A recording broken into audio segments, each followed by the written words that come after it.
সব চাকরিতে বৈষম্যমূলক কোটা বাতিল করে মেধাভিত্তিক নিয়োগের দাবিতে বরিশাল সরকারি ব্রজমোহন কলেজের শিক্ষার্থীরা বিক্ষোভ কর্মসূচি পালন করেছেন। আজ বেলা 11টায় ব্রজমোহন কলেজ ক্যাম্পাসে বিক্ষোভ মিছিল করেন তারা। মিছিলটি কেন্দ্রীয় বাস টার্মিনালের সামনে বরিশাল ঢাকা মহাসড়কে এসে শেষ হয়। পরে মহাসড়কের উপর অবস্থান নিয়ে বিক্ষোভ করেন শিক্ষার্থীরা।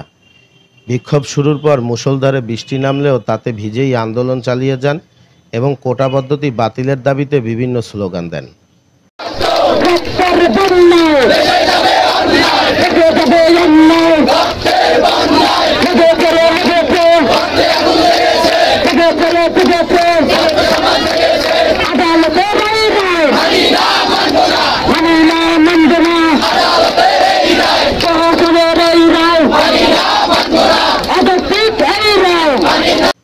এদিকে মহাসড়ক অবরোধের ফলে নতুল্লাবাদ বাস টার্মিনালের দুই প্রান্তে কয়েক কিলোমিটার ধরে যানবাহনের তীব্র জট লেগে যায়, ফলে সাধারণ যাত্রীদের ভোগান্তিতে পড়তে হয়।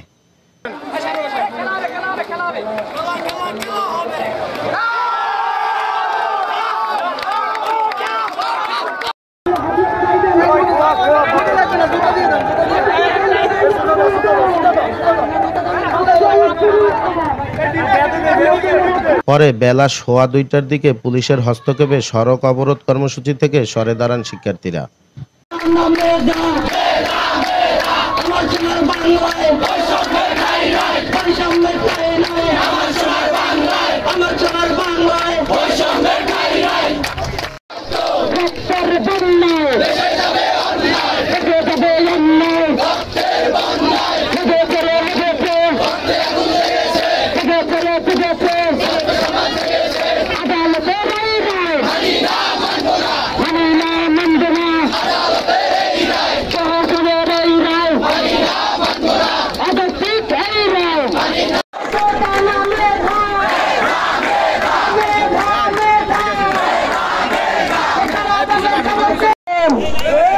বাংলাদেশের সেনাবাহিনীর প্রধান, পুলিশ প্রধান দুর্নীতিগ্রস্ত, কারণ হয়তো তারা কোটার ভিত্তিতে নিয়োগ পেয়েছেন।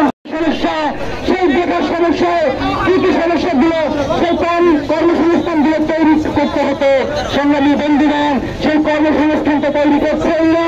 সেই কর্মসংস্থান দিয়ে আছে সেগুলো এই রকমের কিছু টাকা দিয়ে কিছু নিজস্ব সকল ভাইদের দৃষ্টি আকর্ষণ করে বলছি, আপনারা যদি দেখেন কোন অ্যাম্বুলেন্স এসেছে